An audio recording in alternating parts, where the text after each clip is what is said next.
When you bundle your renters and auto insurance with Progressive, you could save money, but it doesn't cover any terrible memories living rent-free in your head. Remember when one of your best players got injured, but not like on a play or anything? He got injured celebrating a play, and it's not like it was a game-winning play or in the playoffs. And he was out the rest of the season because he was injured while celebrating? Yeah.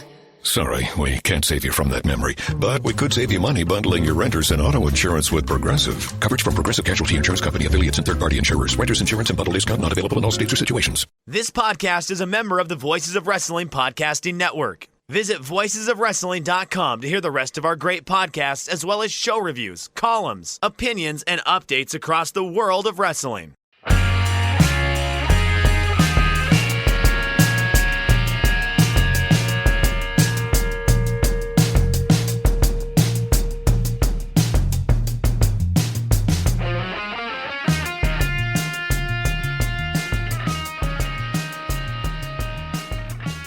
Hey kids, you like professional wrestling? We like professional wrestling too. This is Shake Them Ropes. I am Jeff Hawkins. He is Chris Novembrino. Chris, lots to get to this week. I will give you a choice of paths to begin with on the news section. It's a choose your own adventure. I love these. I love these. 53 if you choose to. I always would cheat because I didn't want to die and I wanted to felt like I had accomplished something. Okay, you just go on the journny. But my favorite one of these, I had a Super Mario Brothers choose your own adventure, and that was great. I didn't want to enjoy the journey. I wanted to win the book. So, and that makes absolutely when you sense. say it like that, it sounds elegant and simple. Yeah, it is. It's just like, I want to conquer this book. Screw you. You didn't. I want to win the book. You didn't trick me into a poor choice. I won this thing. It's kind of like, I kind of wanted to. When I read Encyclopedia Brown, who I really did enjoy as a kid, I was like, I want to figure this out before this dopey kid who's getting paid to do this does it. How did Bugs Meany get away with that exactly? Bugs Meany was always up to something back in the day. Always up to something. Would you get angry at the books though? Would you strike the books? No. I would never get angry at the books. I'd be like, man, why didn't I? There'd be okay. I take that back. There was one mystery. Ooh. There was one mystery that pissed me off because I'm just like, who in the hell would think of doing something like that? And how did he? It involved freezing ginger ale, and it would thaw eventually, and somehow he figured it out that this is how he broke into the safe or whatever, or how he knew how he got it. It was just like, that's the most preposterous thing, because most of the time it'd be like, Bugs was telling this lie, and it'd be like, he said, the squirrel backed down from the tree. No, squirrels don't back down from trees. Squirrels always go head first. It's like, okay, that's logic. I can deal with it. This one was something out of the argument is, how did he get the drink in there? Blah, blah, blah. Oh, well, he actually froze the ginger ale in the ice cubes and it thawed. And that's how and it's like, they never said anything like that. You notice that guy. Yeah, I never would, but I'd never get mad at him. Well, I'd get mad at books, but that was in my older age. That's college, Yeah. This legal opinion is bullshit. Reading my constitutional law books at times would be very, very. I picture a younger Jeffrey screaming, "Book is bad," and then hurling the book at the wall. No, I was a reader, man. I would always be like I was reading books that are way too adult for me in middle school or in elementary school, because it'd be like, here's the great books. Here, read Shirley Jackson's The Lottery. That's a real uplifting story. Here's Bridge to Terabithia. Books where people die, and you're just like, why are you exposing me to this darkness right now? And I just want to read a book about people. Here's Watership Down. Go figure that out for a while. Just books with these themes of just things die, and be like, these teachers have given up. That's the problem. I always liked scary stories to tell in the dark. Did you have that?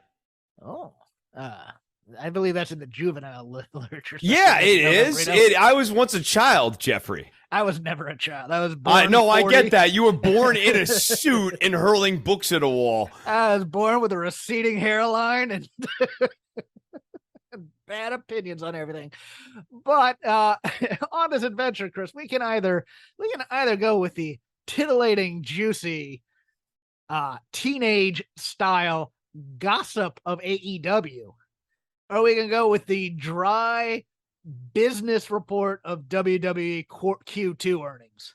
Well, I think in keeping with scary stories to tell in the dark, my favorite one, of course, being the green ribbon. Hawkins, pull that green ribbon. Let the head roll on AEW drums. Well, according to Uncle Dave Meltzer over at the Wrestling Observer, old CM Punk went into business for himself on Wednesday night. If you listened to that promo and you were a little confused as to why he was calling out Hangman Page, well, it turns out people didn't know either, because he kind of went into business for himself. This has been simmering for a while. The catalyst supposedly being Colt Cabana getting sent down to ROH. But if you recall the build to All Out, there was a slight weird promo by one Adam Page going into that, talking about being a cancer to the locker room and things about workers' rights and things of that nature. Joe Lanza, intrepid reporter for one Voices of Wrestling, a network that we are a part of, said that there had been a closed-door meeting between Tony, Adam Page, and CM Punk prior to that, where they were trying to hash things out. And depending on who you believe or whatever, either he said this to Adam Page at one point, or he at least was saying this to others at another point, is that he would never lose to that CM Punk would never lose to Adam Page if he had his druthers. Basically, in Punk's promo Wednesday, he basically said that the apology needs to be just as loud, or I believe he said twice as loud, I'm not sure. Right, or as public as the offense. As public as the offense. That makes that line make more sense, too. And that makes that line make a lot more sense. Right. Now, I am of the opinion that this crap shouldn't be going on. I'm a little play it close to the vest type. I am a little done. And I think AEW has a separate problem from WWE. WWE back in the day, some of you might recall, and if you've been reading Brian Gewirtz's book, he has a chapter on this. They had things like Wrestler's Court, and they had, basically a bunch of bullies in the locker room who would screw with people and things like that for minor offenses and things like that. Back in the territory days, you go a little bit longer back, you had grizzled veterans who you just did not F with, and you did not expose the business in any way on camera, etc., lest you get the rage of these veterans back in the locker room. Now, I am of the opinion that all this snipping, and look, there's more than just these two guys. There are people snipping to certain media things that they are unhappy at in AEW, that they're not getting the push, that they don't understand why they're not on TV, et cetera, et cetera. You can probably name 5 just thinking about them right now, if you so chose. But they need a guy like a Haku or a Ron Simmons to just, some guy to just go in there, go to their locker and go, look, we're all trying to make money here. Stop, don't blow it for the rest of us type of a thing with your little pissy personal. Like Bill Watts would have these two go out and have a fist fight, probably. Well, I think that this main event picture is just a giant mess to kind of pull it back. So you have Punk out here talking about Adam Page, and you'd be forgiven if you thought Adam Page was somehow involved in this main event title program, at least for the first half of the show. I get, towards the end, you really solidify it's Moxley versus Punk, but having the focus on Page is bad business. And the whole, Punk is this great talker. I do think he's a great talker, but when you get distracted on a guy you're not even in a program with and you're cutting promos on him, is that good business? And when you're making one of your top babyfaces look bad by not answering a challenge. Right. Yeah. And because he's not even scripted to come out to do that at that point. And right. You're also nerfing Moxley when you're pulling the camera in on him. Punk's being very self-indulgent in a way that I think is very hard to defend right now. I think the split of the world title has done nothing for either Moxley nor Punk. And I think that, even if Moxley was the unified champion, it would still feel like kind of a weak handoff to him at this point. It feels like the belt's been de-elevated by having two champions simultaneously, not elevated as this unification is going to feel really intense, even though both these guys theoretically should feel really hot. And it gets more complicated because, of course, next week we have a quote-unquote unification match between Punk and Moxley on Dynamite. I don't think there's going to be a finish to that. I'm going to be honest with you. God, what if Page inserts himself? Well, interesting you say that, because also reported at Figure 4 Online or WrestlingObserver.com, MJF expected back very, very soon as well. So all these pieces starting to come together, and and we're in the build. I mean, we have 3 weeks to All Out, and I still don't know that we've gotten a ton of clarity on MJF's standing in the locker room. We have not, and so you're bringing up a really interesting kind of broader backstage narrative right now, as you have with Punk and Page. Moxley seems dissatisfied. MJF, kind of some question marks there. It's Khan's kind of lost control of things, it feels like. Yes. When you are looking at all of these stories in total, especially when part of this story is Khan sat them down and tried to get them to see some sort of shared vision and was unable to do so. That's a failure on his part. He's the guy who runs the show. And he is very, how shall I say this? He has a little bit of a thin skin when it comes to criticism. Like today, before we went to air, he's answering 6-day-old tweets from Josh Nason of Wrestling Observer about why the Trust Busters were ending Rampage when nobody knew who they were, blah, blah, blah. He goes, well, my instincts were good, when I was with the Acclaimed, and I forgot the other act he was going to talk about that he's pushed from quote unquote obscurity. My instincts are good, et cetera, et cetera. It's kind of the opposite end of inmates running the asylum. It just happens to be inmates we like, who are for the boys. It's a for the boys promotion type of thing where it's everybody gets to do what they kind of want to do and has kind of creative control over their programs to a point. But this is really WCW 98 energy. Well, that's a little different. That was one group of guys who had all the control. Okay, you're right. No, you're right. You're right. It's one group of guys versus disparate personalities with disparate agendas all sort of running the show. Yeah, I mean, this is more Tony. Tony wants to be the cool uncle, who comes in and takes the kids out for ice cream and pepperoni pizza every night, and we'll go to theme parks and things like that. And then hand them back to the father and go, well, this parenting stuff's easy.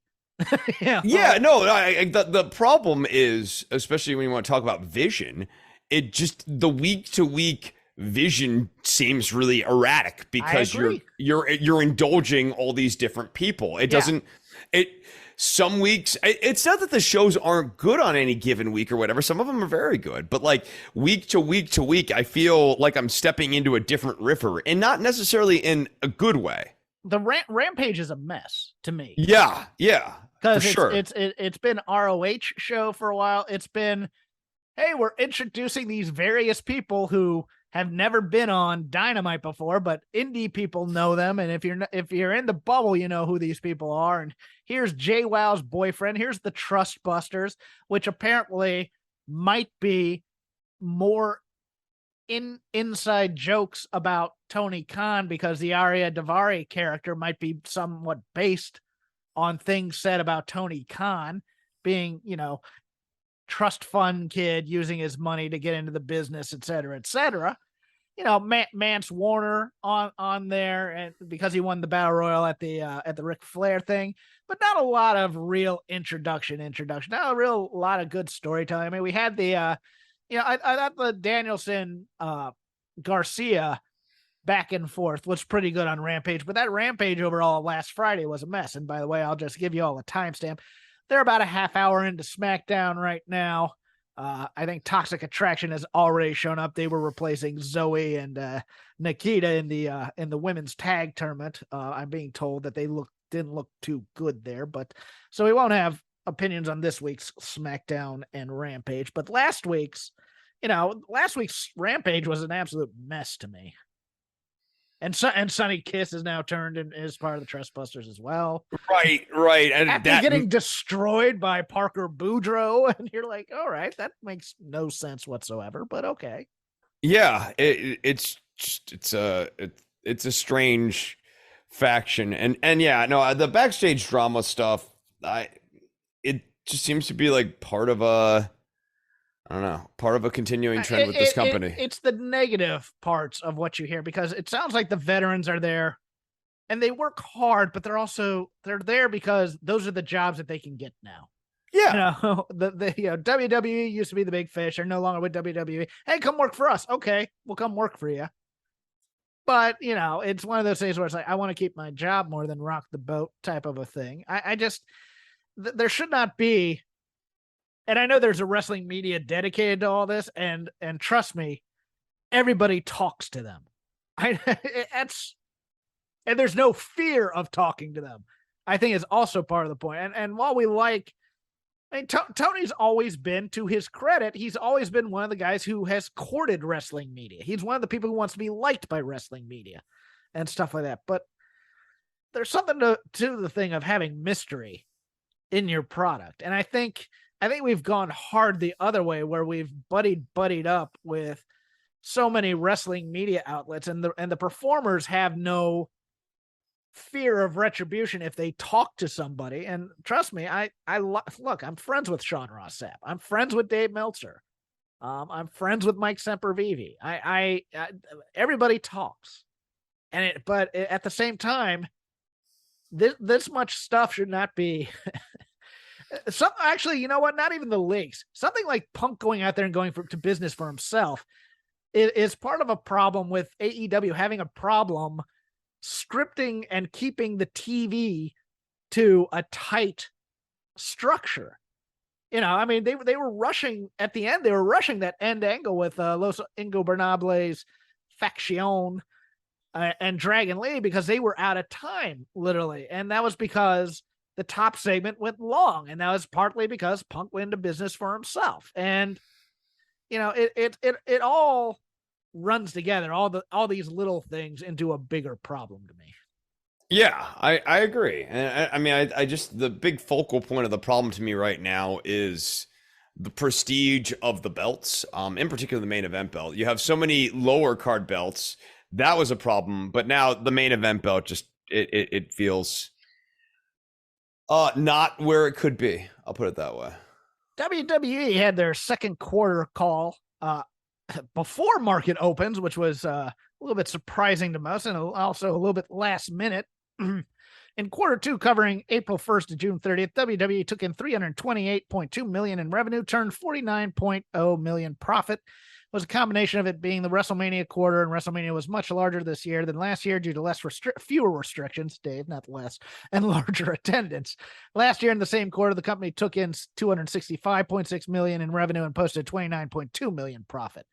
Now, the interesting part, to me at least, reading the transcript of this call, was Nick Khan talking about media and media rights negotiations. Now, this is going to go on a little while. You guys will have to indulge me on this, because I want Chris's thoughts on this and what he thinks Nick Khan is getting at.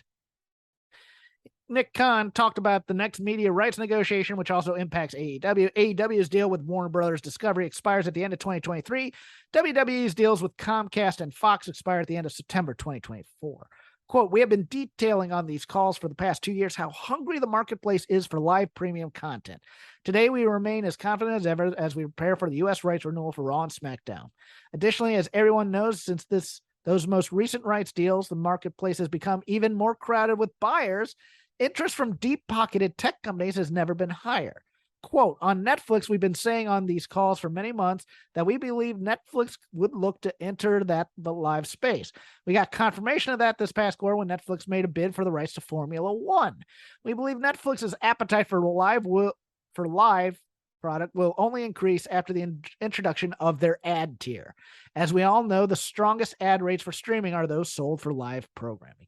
With Alphabet, the parent company of Google, we are seeing bids for premium sports products both here in the U.S. and internationally. The company recently put forward a bid for NFL Sunday Ticket and pursued the Indian Premier League broadcast rights in that region. Quote, with Apple, we saw the entrance into the sports space that made a really strong statement in their first year.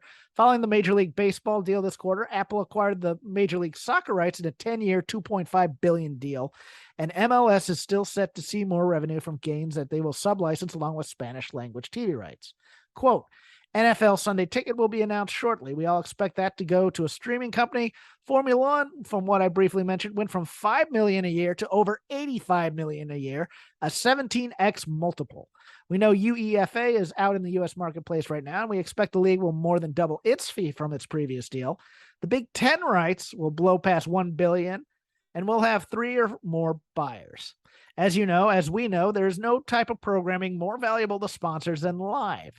As the streaming landscape matures and sports becomes a core offering on these services, we believe our product's 3-pronged ability to draw in viewers, retain viewers year-round, and amass large audiences that sponsors love live week to week puts WWE in a small group of premium properties for any media company. Chris, I think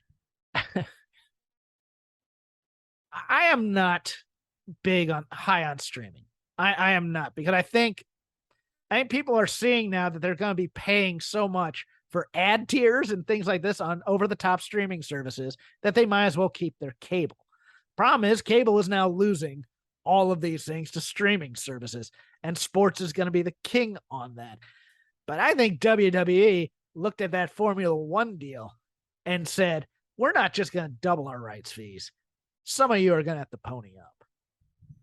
Yeah, I think they looked at the Formula One deal and they saw that they could go much higher. They did that cartoon dollar bill signs in the eyes as soon as they heard that. They could go much higher if they, in their minds, were on a different platform. And I think here's what Khan, obviously he keeps bringing up all these streaming services.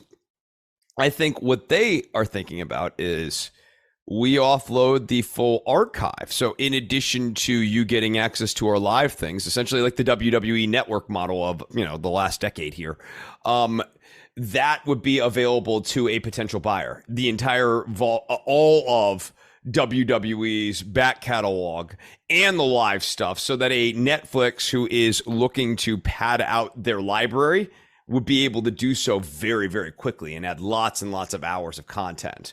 And also have something that drives people on there. Like if you're Netflix, the idea that you could become you would have something built in with wrestling, where that WWE fans are going to go here, and WWE's this brand that people will pay for. It solves your biggest concern right now, which is this subscription lapsing thing. It doesn't solve all of it, but you now actually have, something that might be attractive to attracting new subscriptions and getting that subscription number back up. But does it solve it? Because we saw at its peak that WWE Network only had 2 million subscribers. I know, but they hemorrhaged was it 500,000 or 1 million? I'm not saying it solves all of it, right. But at least nibbles it solves the problem that Netflix does not have its own de facto content creation studio. And it raises the floor, too, of what that subscription number is going to be. I don't think I'm with you. I don't think it's not as I said in my take, it's not a single blow. But what I'm saying is that I think it is it's more than a drop in the bucket. It's, a quarter glass of water. It's something. And it's a meaningful thing that raises the water level for Netflix or whatever potential streaming service might buy them. I think also this bodes, for those of you who are interested, and it's most of us who listen to these types of podcasts, the week-to-week creative of WWE, I think they're going to play it safe. And I think those people who want, how do I put this, edgier content on WWE are going to be disappointed for a while. Because I think until this new deal comes down, I think they are going to continue this. We are a family-friendly, anybody can put this on and not be worried about gratuitous sex and quote unquote real violence on here until an Apple or to make it seem like they are prestige content that could go on an Amazon or Apple as opposed to, Netflix, quite frankly, because Netflix, I mean, Netflix has a lot of junk on it. I mean, if you've watched, it does, but it also, I mean, it's like one of these weird things where it's Netflix, obviously, a wounded bird, but at the same time, birds still flying with stuff like Stranger Things, Tiger King, like they're able to put out content. I actually think, especially with who owns Netflix and stuff like that versus Apple TV or Amazon TV, which are much smaller shares of the market. Even with the reduced Netflix subscription size, I think they still have a pretty decent market share. I just think it makes a lot of sense for both partners in that if they can get the money right, right down to the color scheme. Pour one out from NXT UK. It appears that their end has been met. WWE will be running 2 major shows over Labor Day weekend, but the NXT show will not be going head-to-head with All Out, but it is going to be Worlds Collide, NXT UK versus NXT, for what we think is probably the last hurrah for NXT UK before it changes. Bigger news is the change in NXT UK will cease to exist after 9/4, when the name will be used for that said Worlds Collide show. But afterwards, it'll be known as NXT Europe, which will be launching sometime in 2023. What does this mean? This means cuts. This means cuts to some Shake Them Ropes favorites as well. Pour one out for the hunt.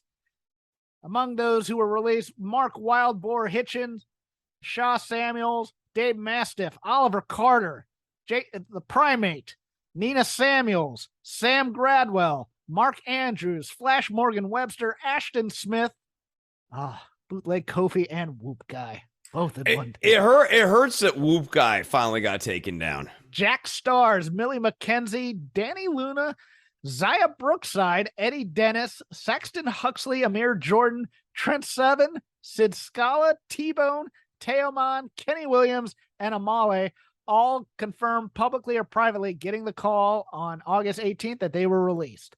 Also released was TV announcer Kirsty Bosley. A key question involves Mako Satomura, player coach with the group, who is one of the best women's wrestlers in the world today, and what happens with her. Ilya Dragunov is another great wrestler. He is still on.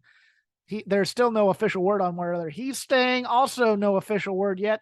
Noam Dar, Rampage Brown, Aaliyah James, Aofi Valkyrie, Eliza Alexander, and Stevie Turner. I will also add, I believe, Isla Dawn and Ginny. Nobody knows their status quite, but I think Ginny might have been stealth released. I don't. Amazingly, Blair Davenport saved from all of this. Blair Davenport, yes, appeared on NXT. Amazingly, because when I saw her at first, it's like, oh, is it Stevie Turner? Because I like her, and then I realized it was Blair Davenport, and I was like, oh. The shocking one to me was Zaya Brookside, to be honest with you. Number one, because Robbie Brookside is a trainer with NXT. Number two, that's a character that you can't possibly screw up. And yet they did. They turned her heel too. I mean, this is Bayley and now Roxanne Perez not knowing how to use a kendo stick. They don't know how to book. But I mean, she's still fairly young, so she could probably go to a Stardom or something and train there if she really wanted to make a run in other promotions, et cetera, et cetera. It's in her blood.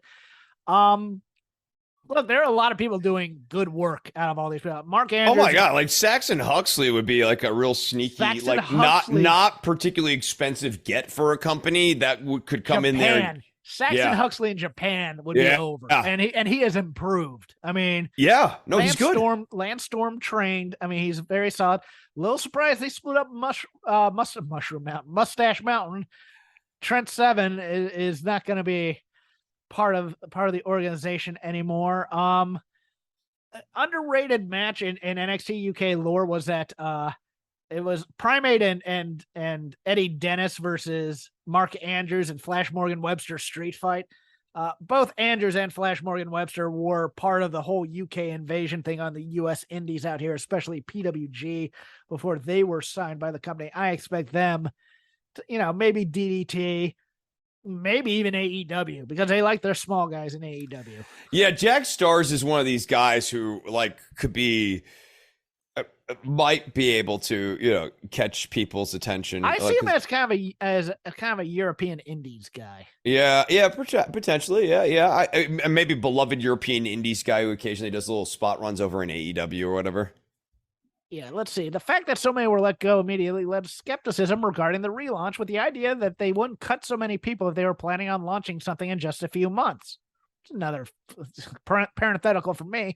It's another point to consider, is that they may just re-sign a lot of these people once they do that. But they might be just trying to re-sign them to a more favorable contract. That's true too. And with the vagueness of the announcement of the NXT Europe branch the day it was acknowledged privately but not publicly by WWE that the UK branch is shutting down.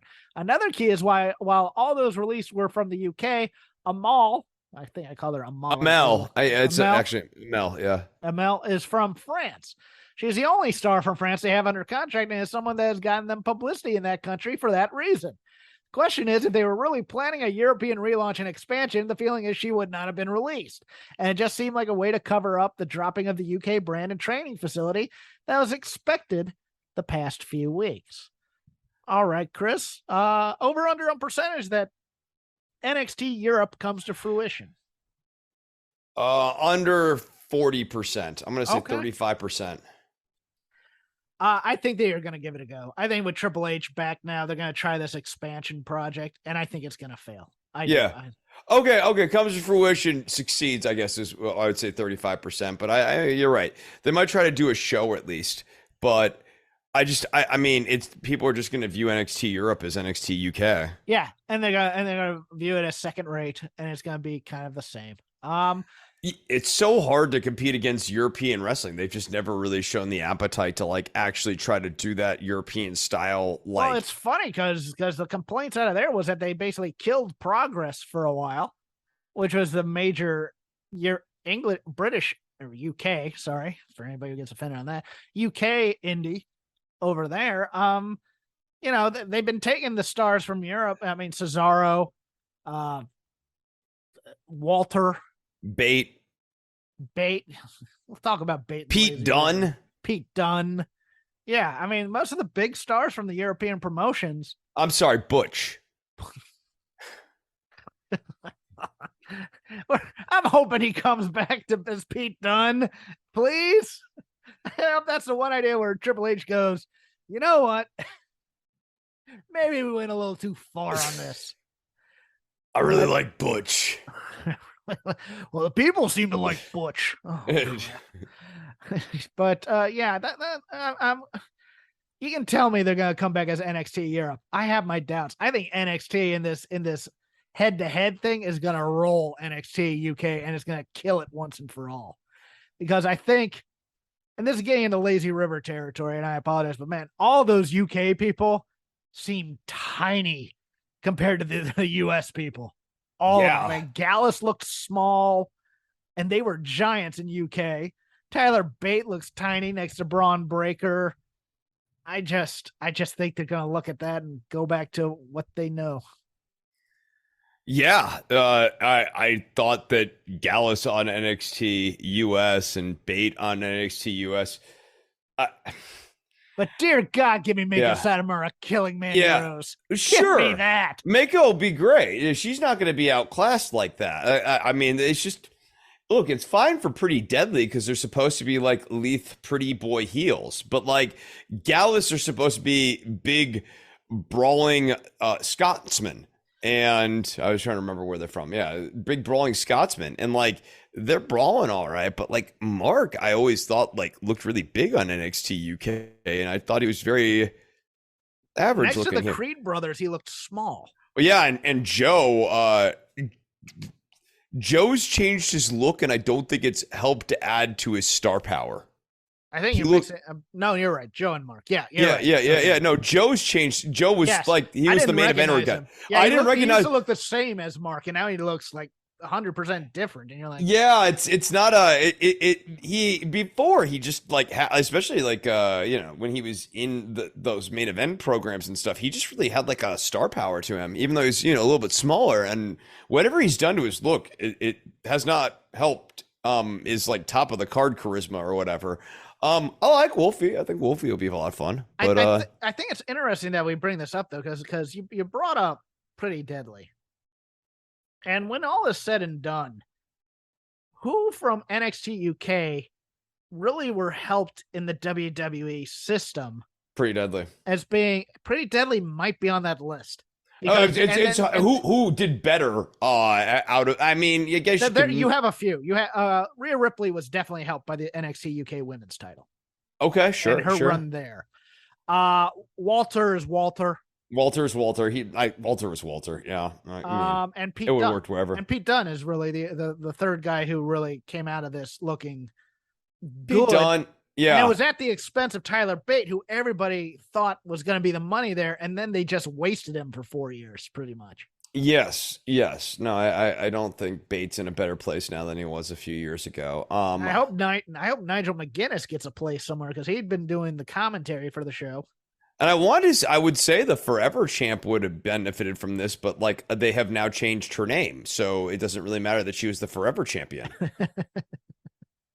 Very, very true. Now, well, I mean, she's not on the main roster yet either. That's also true. I mean, I guess maybe they could reset her. Yeah, but they won't, because you use that name on the Indies, and I think they're still sticking to that. I think that's why they're not going to use Pete Dunne either.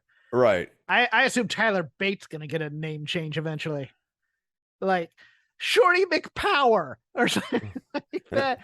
Brit, the mightiest might or something like that. You're just like Britt Johnson, the might of Britain.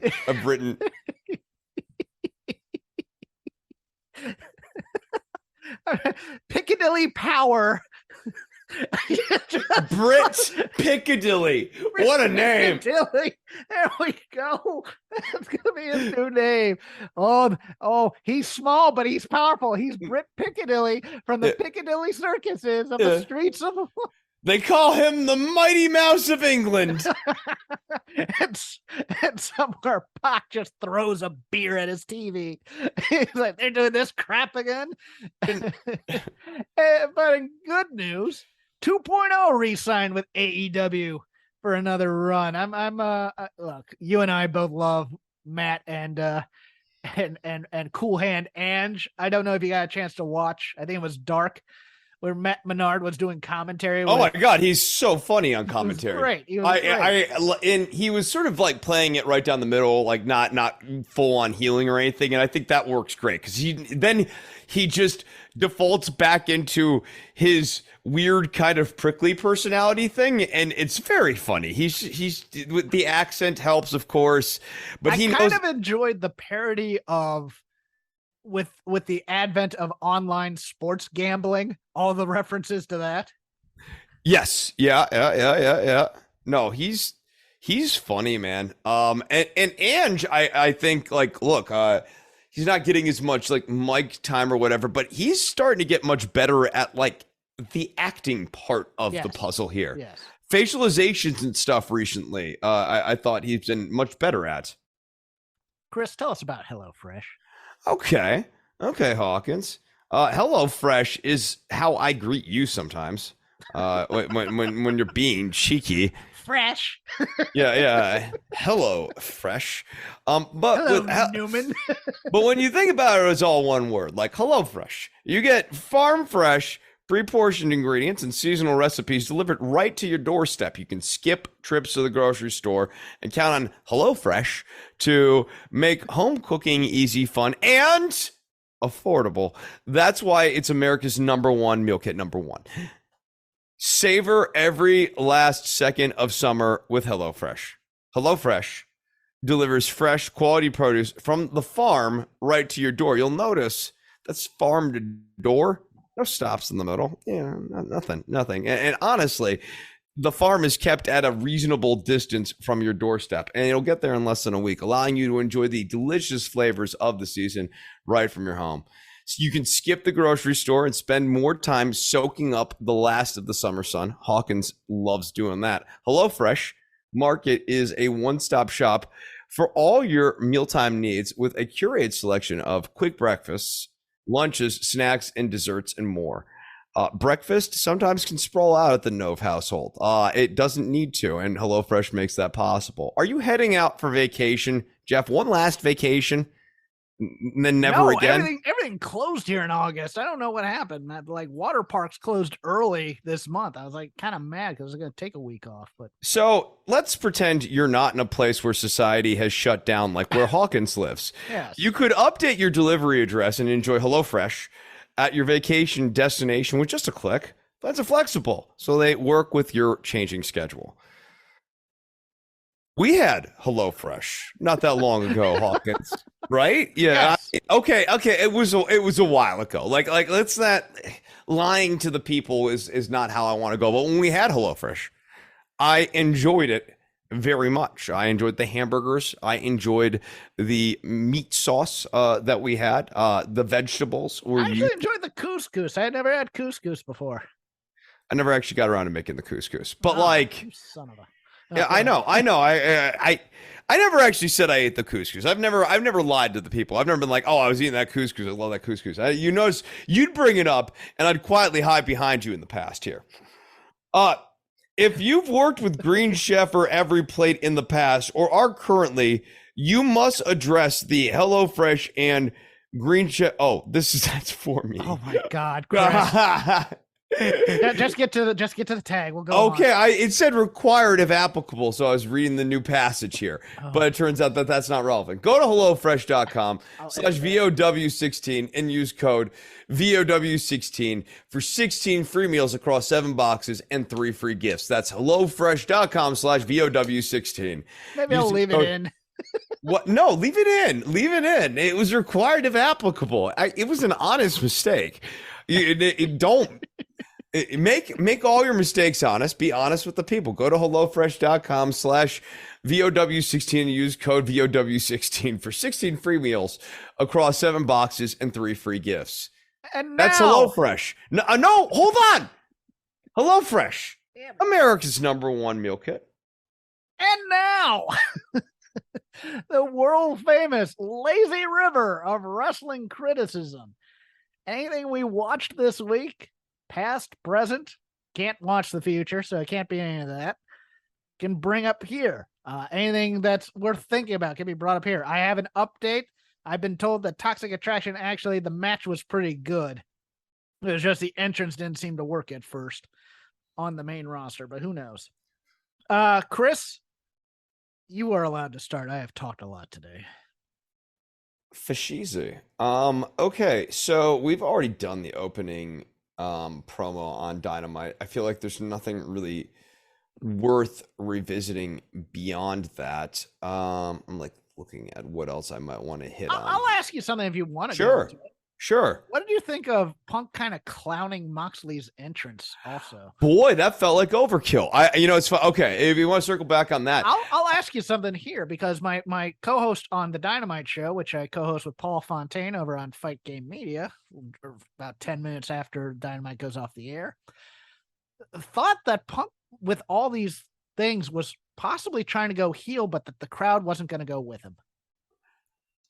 Ooh, I don't think so. Okay. I don't think so. I just think he's on a bit of a jag right now, and I thought doing Snow Angels was too far. No, I know it's the Where's the Lie thing, but then like when he was doing the Where's the Lie kind of pipe bombs, there wasn't a lie.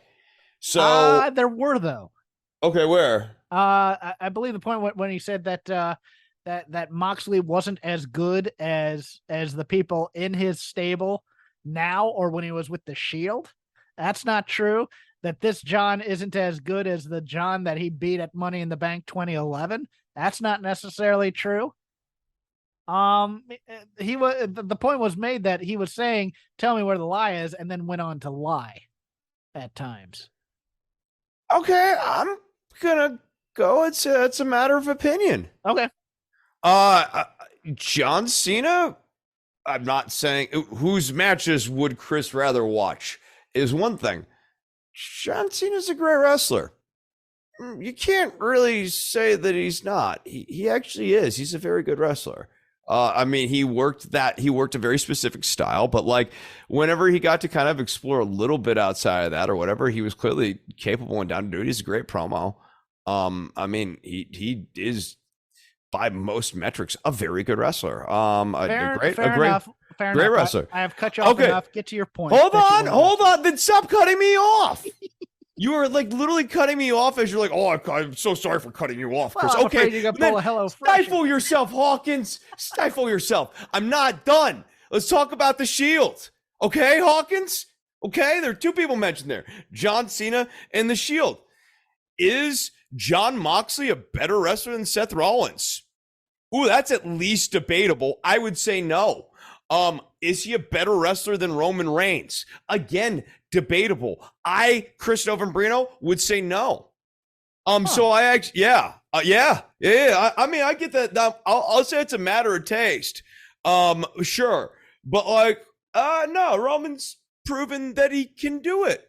We've seen Roman have good long form matches, not all the time, but he's definitely capable of doing it. Seth Rollins, come on now. No, Moxley is not better than Seth Rollins. Aside over the last few years, don't let them jade you to the fact that the guy's like an amazing transcendent wrestler. So like, no, were they pointed comments? Sure. I would say they were pointed truths though. Okay. So I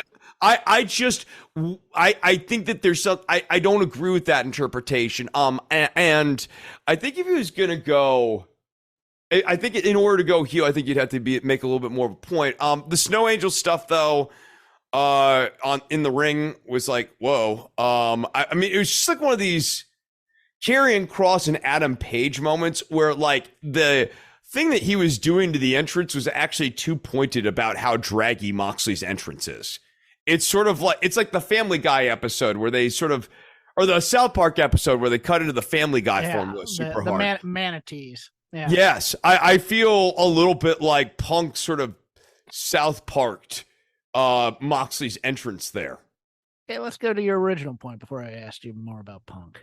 Okay. What was my original point? I don't know. You were going to say something other than that. And I said, well, let's talk about Punk if you want to talk about that. Well, I mean, that was a good thing to talk about. You had a lot of hot takes there. I think I'm probably going to get some opinions on especially the Roman thing. On the Roman thing, oh, okay, we talk more about Roman. I don't want to talk about Roman. I'm saying you're gonna get some feedback about that. Okay, good, cool, neat. They love me, and I love being loved. Let's talk about Danielson and Daniel Garcia here. I thought this was a great match. This was. I mean, like, not surprising here is obviously, in my opinion, the highlight of the show. Sort of the thing that, like, brought some coherence to the show. I thought they had just, like, a really great match here. I liked the ending. The post-match thing made sense. Thought the crowd appeal was good. I don't know, the will he or won't he, I think, was maybe a little bit much. I think this should have just been the full conversion, but I get it. They want to stretch it out a little bit further. Chris, there was a moment in this match that I absolutely hated, and it took me out of the match for the rest of the match. So Daniel Garcia gets a pile driver on Danielson, gets him in the sleeper, chokes him out for the first fall. Great, perfect, whatever. It's a little loopy. Gets up before the 10 count. We start fighting. We get outside of the ring. Daniel Garcia drops Danielson during the commercial break, a DDT on concrete in front of Ricky the Dragon Steamboat. This angle, when Jake the Snake Roberts did to Ricky the Dragon Steamboat, knocked Ricky the Dragon Steamboat out for months. I believe 4 to be exact. This didn't even knock out Bryan Danielson, who had already previously been knocked out with a sleeper for 4 minutes, Chris. And I could not get over that. And I know this makes me sound like Cornette, maybe even Jim Ross at times. But we need to protect these kinds of moves, Chris. I'll look, there's a lot of malpractice here, right? The malpractice includes Chris, all the malpractice is in the Blackpool Combat Club, though. We have Wheeler Yuta surviving 2 pile drivers by moving his head. We have John Moxley surviving a 4.5-minute Walls of Jericho. And now we have Bryan Danielson going full speed after previously being knocked out and getting a DDT on concrete. This is getting to the point where a plane crash is going to get 2.5. This is why finishers are the only drama in a lot of big matches now. And it drove me nuts as kind of a fan. I understood it. It was a well-worked match after that. Don't get me wrong. I didn't hate the match, but I hated that. No, but let us now discuss the layers of malpractice as I was about to get to. Please. Here. Okay. So this is a fine spot if the DDT is the premise for a pinfall. Let's say this is happening not during a commercial break, and Daniel Garcia has this important moment where we zoom in on Ricky the Dragon, and he's like talking to Ricky the Dragon. He's like, I'm gonna DDT him right here on the concrete. He does it. He rolls Danielson in and gets the pinfall. I think it's a great spot. I don't need him to be out for 4 months either. Now he has the commercial break to regroup, do a standing 10 count. But to me, the other problem of this is that this happened during a commercial break, essentially to have a rest moment. You have the star or cameo appearance of a star, Ricky Steamboat. You want to have that on TV. You want to actually have that on the broadcast, not during picture-in-picture, like the actual broadcast that people actually watch. And you want that to be a real focal point for people. So I thought that was also a problem. I agree with you, worrying about like these moves not being protected, but like to me, you're still protecting if at least getting a pinfall off of it, and then Danielson needs to do like a 10 count, and the referee even like takes an extra long 10 count. Then you're really establishing that a move like this would result in an easy peasy, 3 count. And I think that's fine. I think that's sufficient protection. But this not even resulting in a pinfall, I think is the other problem with this. So I think there are at least 3 layers of why this was bad. Okay. Yeah. I mean, if it had led to the first pinfall, I would have been grateful. But it's great. And Excalibur just, Danielson was cut open by a DDT on the concrete. Yes, they were mentioning it later, and I had to go back and go like, oh, that must have happened during a break. And then I was sitting there going like, Jiminy, they actually did that like during a break? Why would you do a spot like that during the break? I mean, I guess. The other issue I have with this is, dude, does every match that has any degree of intensity now have to involve blood? Is that like where we're at now? Yeah, they want their blood, and that's fine. I can go with it as long as it's earned. And it's kind of earned if you do a thing on concrete. I'm cool with that. I mean, I'm cool with that. Yes, if you're gonna spotlight the concrete spot. Yeah. I guess that's my 4th point then, right? You have a blood spot. You want to make sure you're really highlighting what caused the blood. Establish that the DDT onto the concrete is what draws blood. No, I do agree. I guess I'll go, and I'll keep it in AEW just to bring it up because it is big news and we did not bring it up in the headline portion of it. Kenny Omega returning to AEW. He was in the main event in the trios tournament, joining the Young Bucks against Los Ingobernables Faction, I believe is how they say it. Interesting match. They're telling a story. I think I know this. I think I know where the story is going. Well, I'll see if you agree with it. Lots of spots. I thought Kenny looked good. Was working the injury angle, or that not up to 100% yet. I thought the Young Bucks came to play. And Dragon Lee definitely came to bring it. Rush and Andrade, they were okay. And I love the Omega, snap Germans. I thought those were just fantastic spot on all 3 of them. Boy, Rush and Andrade, there's a real interesting trend of when they choose to turn it on and when they choose to turn it off. And, yes, and it seems to align.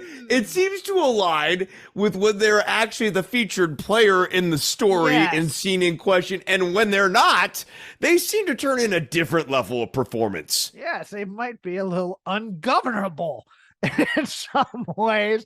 And again, kind of goes back to the top of the show where you need someone to kind of be the guy who's going to threaten, in so many words, hey, you turn it on even when you're going to lose. All right. Yeah. I gave you a showcase last week or 2 weeks ago against John Moxley, the interim champion, where you looked like $1 million and you got the kick out of his finisher and all this stuff.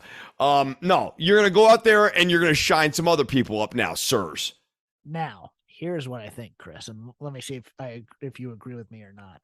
I think we're working towards Young Bucks versus Dark Order for the Trios titles finals, and we're getting into Adam Page's choice because I think the story is going to be that Kenny can't go on with an injury, and that maybe even there's a guy that's a member of the Dark Order that can't go on with an injury, and maybe Page has to choose between the two, or maybe the Dark Order gets there with all three of their guys, and they're begging Page to come work with them to win the titles. Boy, I'll tell you, you know what undermines all of this is reintroducing Omega with Cyrus this week. Yeah, boy, having Cyrus and Nakazawa was baffling to me because I was trying to figure out what the story was, and then when it comes out, I'm like, well, okay, the Bucks are clearly dicks because if they're hanging out with Cyrus is a heel. Yeah, like mystery solved. Let's call him Don Callis because Cyrus is a great name, but that's his ECW name. That's right, Don Callis. Yeah. They're hanging out with him. Yeah, like okay, that there you go. No, I agree with you. I was baffled. I'm like, if you reintroduce a guy and you want him to get a big baby face pop, make it the full-on baby face thing. Get rid of the Stooges.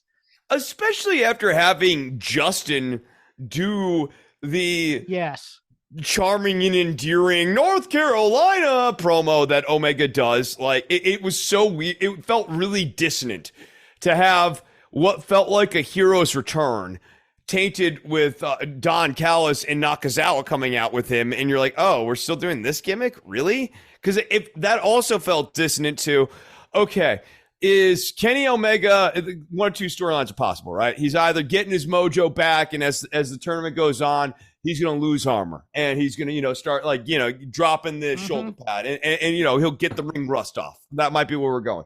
Or, to your point, might go the other way.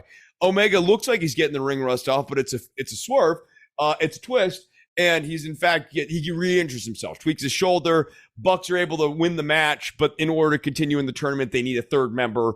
And they go and make the appeal to Page. Then that would be super interesting and compelling if there was still an open question on whether or not the Bucks are good guys or bad guys. But one is hard pressed to look at the way the Bucks did their entrance, Omega and who he's saddled with, and go, oh, okay, these guys are good guys. And if Page can't see the difference here, he ends up looking dumb. He looks like a chump.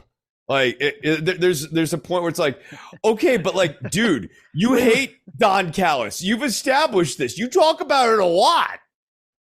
Would he be more of a chump due to not coming out and fighting Punk, or because of this?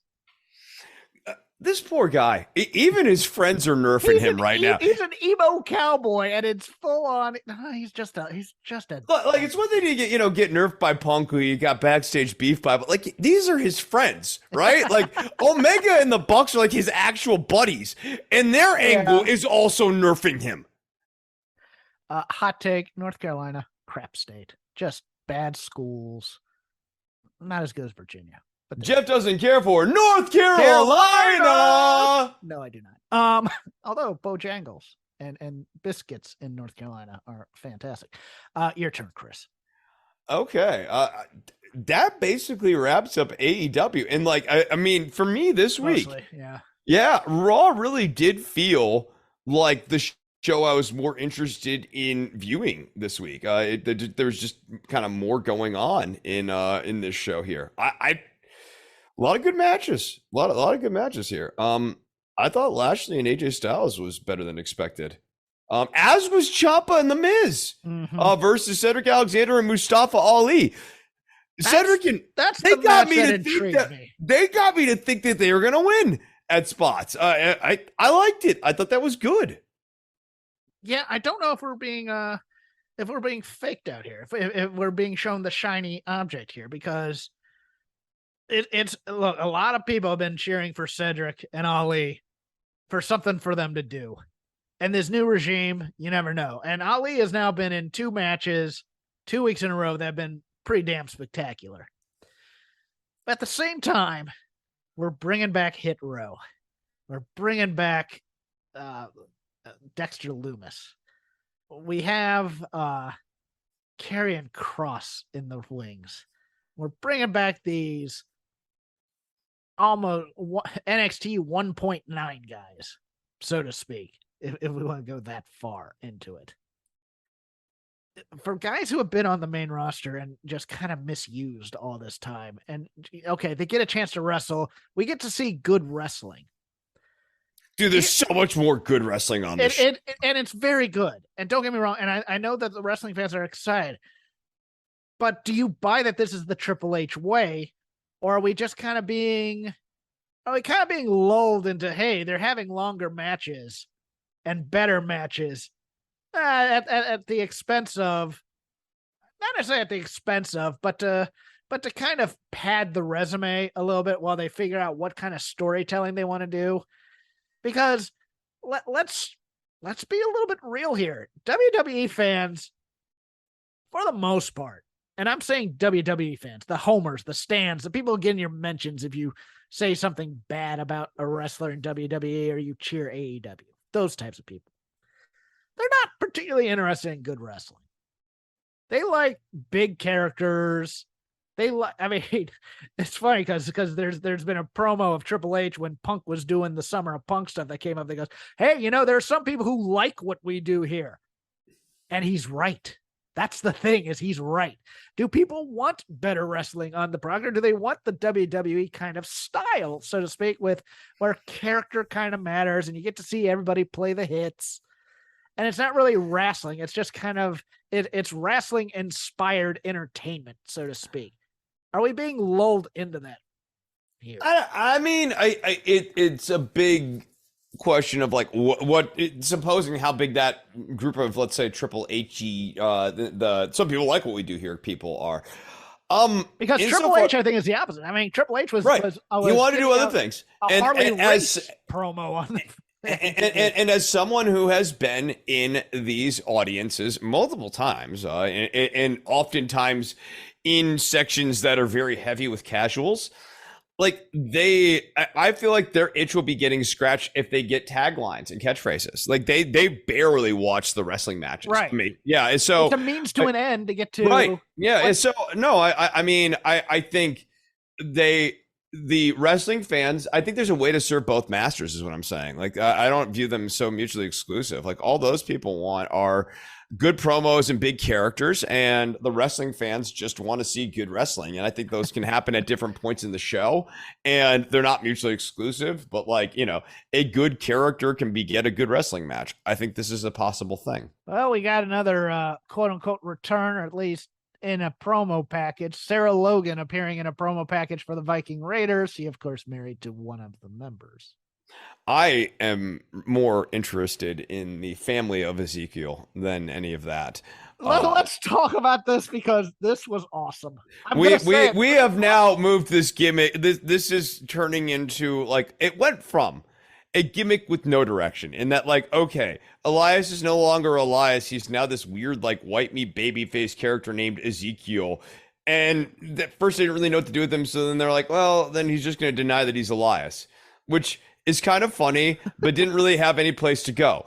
Now we have evolved to the point where this guy is an entire family, that, like, there's a family of these named people. He is Eddie Murphy playing the Clumps. Yeah, no, it's great. This is awesome. Like we still don't even know what Elrond's personality is going to be like yet, but he kind of like looks a little bit like Dexter Loomis or something like that. I'm hoping he's like painfully serious and like boring and like I'm looking I'm forward a to systems analyst. I am No, not no, a it would make professional sense, wrestler. right? No, it makes sense, right? Like, cause like Elias would be the musician, Ezekiel would be the athlete, and then Elrond's gonna be like the weird, Elrod's the good son who went the safe route. He went into engineering in college while the big athlete pursued his athletic dreams and the musician went and pursued his dreams. Successful in business, has had 2 divorces, does not get to see the kids. Does not get the parents' love as much as the other two who are far more vibrant, but he was always trying to do the right thing by the family and stuff and thought that being responsible would give him the love that he always deserved. That might be projecting. Yeah, you kind of zigged and zagged a different way from where I was. You didn't really yes and that time. That's okay. No, it's fine. It's fine. I can keep the show going. Him playing the uncle though. Was it the uncle or the father? I forgot. Father. No, Ernie's the father. Yeah. My God, I howled at that. I'm like, how is this so good? It's funny, and I think that this is happening right at the right time with like Triple H and the new Regnum, because it's like they sort of found this like, okay, like there's an Elrond, which means that there's got to be like a broader Ezekiel Elias family here, and that's where this is all going. And like that's just wonderful. My favorite part about this is that at long last, Hawkins, Kevin Owens is wrong. that there is an Elias, there is an Ezekiel, and beyond that, there's a whole family. Chris, the icing on the cake, and this is where unrepentant stupidity is so great. They photoshopped his head onto a child. Yeah. Yeah, no, it's great. Is he gonna have a sister? I think he has a sister too. Well, I mean, he plays his mother. I mean, it's great. No, it's hilarious. Like, and there's this like meta question. Okay, it does not feel as though these characters are. It's not like Elias is just pulling an okey doke on Kevin Owens or something like that. Now, there's like legitimately like a family. Now, obviously, all played by one human being, but like. This is actually going to be like the gimmick now. I love it. I'm so here for this. I think it's hilarious. It's great, but it might be bad in a way. And let me tell you why. Because don't make him world champion. Well, no. But they've just now rebranded Kevin Owens as the prize fighter. And to bring him back into this angle after basically killing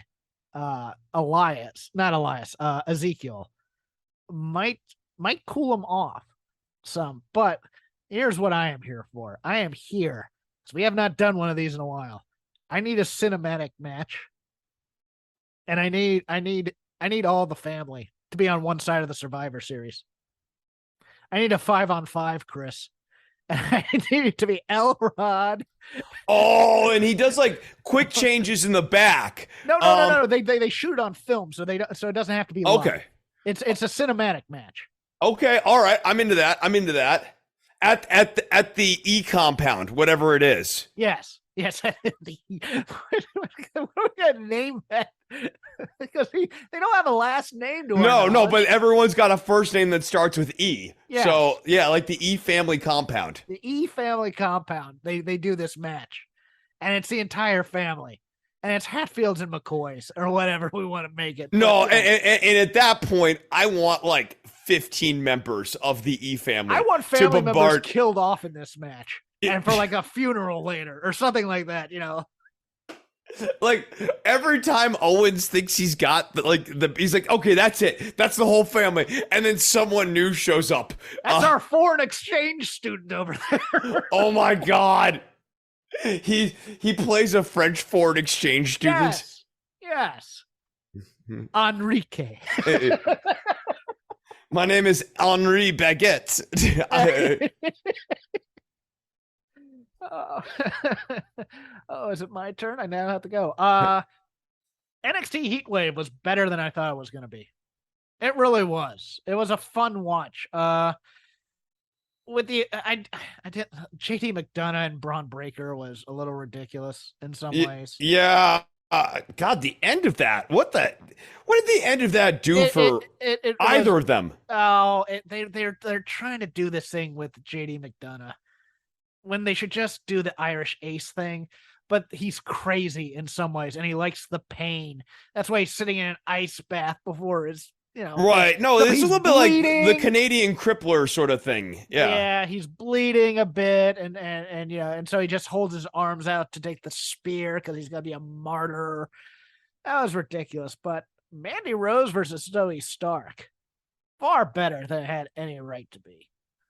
I thought so too. I know I've been very down on Mandy on this show. Yeah. She's improved. She's a legitimate wrestler now. Not amazing, but very solid. And she has a look on her face like she is over NXT. Don't get me wrong, but she brought it here, and Zoe brought it too. And I don't know the extent of Zoe. I was told that Zoe was injured during the match at some time, and I assume it's the bad knee in some ways.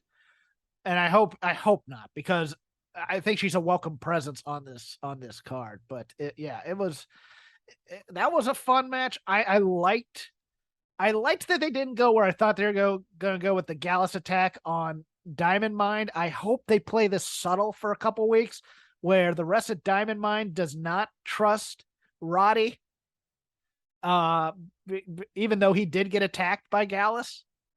Just because you get attacked by a bunch of heels doesn't mean that we're friends now. Well, no, because it doesn't resolve the other issue. Right. I don't want them to resolve those issues. No, I think I like the idea of Diamond Mine having to figure out if they can trust Roddy. I think that's a good multi-week angle. The Creed brother cut a pretty good promo here, though. I keep telling you that Julius Creed's real good. I like that Julius Creed. I'm still a fan of Brutus. He's such a... Oh, that Julius. I hope he doesn't get left behind. Let's put it that way. No, I know. And initially he was like, oh, Baby Brock, this is the guy. But Julius, he's got a lot of personality. He just feels like a complete entity of a character. And especially in this new era, I think his stock's actually pretty high. I could see Hunter liking this guy a lot. It looks like Santos Escobar is on his way to the main roster. I don't know if Legado del Fantasma will be in tow with him, but I liked the match. I'm not sure if I liked the ending on that one, Chris. Yeah, refresh me on the ending. The ending is they're both on their knees. Escobar notices the brass knuckles. Tony D'Angelo notices the crowbar. They both go for him at the same time. They both get him. They both hit each other at the same time. But the way they fall is Tony D'Angelo falls on Santos Escobar for the 3. No, yeah, that's... Yeah. I mean, it's like they wanted to protect Escobar, but like, yes. I don't know that does anything. I thought that Elektra Lopez was going to turn on him. That's how I did too. And I thought, I mean, honestly, especially if like they now have to be... I mean, I guess that might be the one thing that makes you think maybe the whole Legado is getting called up, is that they didn't do a turn, because it would just make more sense to just do a full transfer. I will say I thought Mello and Vinci was fun. Those two are great. I mean, they're great. Yeah, boy. No, you're right. Like this was a really WWE really beat AEW this week in terms of just like show quality for me. I mean, obviously Bryan Danielson and Daniel Garcia was great, but it was a heater, and the triples match, especially the Dragon Lee work in that was great too. But I mean, watching like, I forget if it was Dark Elevation. It had like 5 matches of 5 women's matches, and none of them lasted over like 4 minutes. But there were a number of really good singles matches this week on WWE television, and like I mean, I've watched enough of this crap now to know when, like, I've seen the bad shows. Like, these aren't them. Like Carmelo Hayes and Giovanni Vinci, good. Cora Jade and Roxanne Perez wasn't bad. But my God, wasn't great. Let's get into this real quick, because this is a downer, and we need to yell at them about this. They Bayley'd Roxanne Perez here. You remember during the feud when Bayley got brought up, and in San Jose they decided to do a street fight or whatever, and Bayley forgets how to use a kendo stick or hesitates on using a kendo stick because she's too nice, that always makes good guys look stupid. And it made Roxanne Perez look stupid here. It felt weird to need to protect Cora Jade when, to me, it just feels like Cora Jade's such a natural slot into Toxic Attraction at this point that she doesn't really need protection. That's an interesting view. I think Cora Jade's a little miscast. I think she should still be a babyface, but I understand. Well, I think she should still be a babyface, but now that you've turned her heel, I think she makes a lot of sense with JC Jane and the red-haired one, Gigi Dolan. Gigi Dolan, yeah. Okay, I can see that. I'm here for that. But yeah, just don't make babyfaces look stupid. Okay, they can be good people. They're still a good person if they sign a contract for a street fight. They're a good person if they still take part in the street fight. I guess what I'm more saying is that I thought prior to the finish, which they don't have as much control over, I thought the actual work level from Jaden Perez was improved. Yeah, it was improved. I mean, Cora Jade's not knocking me over in the ring. No, but like it's just but like Roxanne is great. And if that was the low point of the show in terms of work rate, like that's pretty solid for. I mean, especially when you thought Mandy Rose was going to be the low point. Especially when we're in the Technicolor vomit era. Yes. No. I mean, like there has been really bad work on these shows in the last several months. And so for this show, I mean, judging it by Technicolor standards, it is an 8 or a 9. By Technicolor standards, by black and gold standards, maybe about, like a 5.5 or a 6. But it's solid. Breakker he's just not doing anything for me. He's like just a guy. I want him to go full Steiner. He needs to either way, either Scott or Rick. I don't care which. But like commit to a personality too. Like I'm it's not enough for you to come out. He has no personality. He is boring. He's boring, dude. He is boring. Von Wagner has surpassed him on the personality scale. Just breaking a box with somebody's name on it is not a personality. It's not.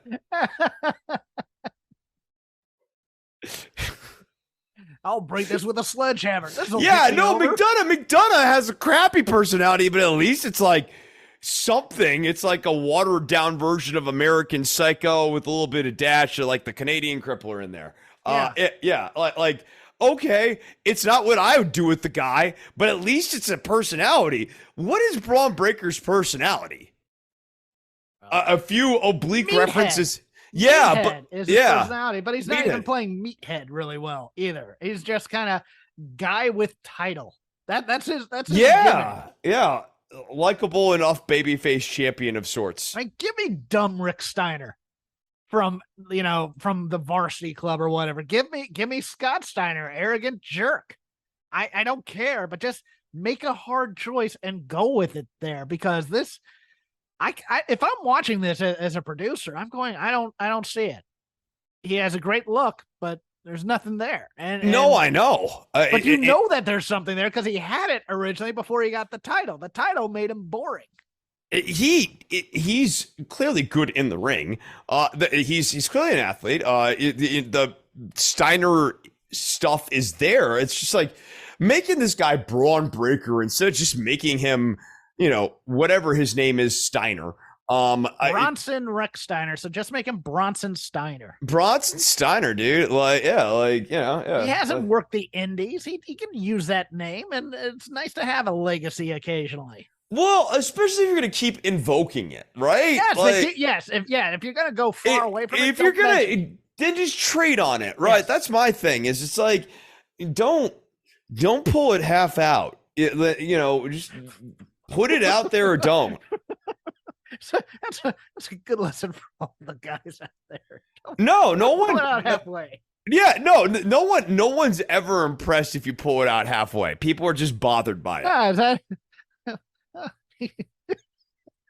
Something to think about, people. There are bad. Yeah, that's one. Something to think about there, people. Google it. We'll end there. This has been Shake Them Ropes. I am Jeff Hawkins. You can follow me on Twitter at CrapGame13. My plugs right here. You over at Fight Game Media, patreon.com/FightGameMedia for $5. There's a lot of shows there, but mine in particular, I do the Dynamite show 10 minutes after Dynamite goes off the air, we record. I record with Paul Ace Fontaine of Figure 4 Weekly and Wrestling Observer over there, giving basically a segment-by-segment breakdown of Dynamite. This Monday, I'm taping with Tom of bodyslam.net. Tom talks rubbish. He does interviews with certain personalities in the wrestling media sphere, and he has asked me to be on. So I'm going to be on talking with him, and I don't know when that goes up, but it'll be on video sometime, and trust me, I will plug it on my Twitterverse. You can follow Chris Novembrino at DWATG. He has plugs of his own, and he will tell you right now the secret behind DWATG. Yeah, Dwatka is a new word that will be coming out in 2023. It will be an exciting verb. We'll be talking about that more as we get closer to year's end.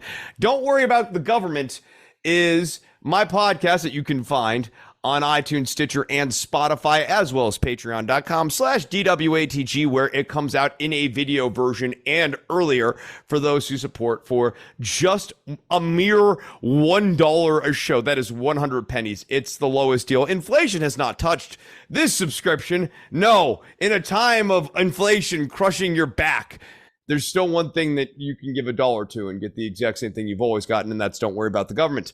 I'm also now on Instagram, instagram.com/Dr_Nov. My handle is Dr. DOCTOR_NOV, Dr. Nov, on Instagram. So you can go and follow me there, or you can follow the show, the Don't Worry About the Government show, at DWATG on Twitter. Thank you to HelloFresh. Use code VOW16 for 16 free gifts over 7 boxes. Over 7 boxes, and then like 3 other things too. And a quick update, even though, in case you haven't watched SmackDown, Gigi and Chasey Jane getting the win over Natty and Sonya, going to fight Raquel and Aaliyah for a shot at the women's tag team tournament, Chris. It's an exciting time. When you bundle your renters and auto insurance with Progressive, you could save money, but it doesn't cover any terrible memories living rent-free in your head. Remember when one of your best players got injured, but not like on a play or anything? He got injured celebrating a play, and it's not like it was a game-winning play or in the playoffs, and he was out the rest of the season because he was injured while celebrating? Yeah. Sorry, we can't save you from that memory, but we could save you money bundling your renters and auto insurance with Progressive. Coverage from Progressive Casualty Insurance Company, affiliates, and third-party insurers. Renters insurance and bundle discount not available in all states or situations.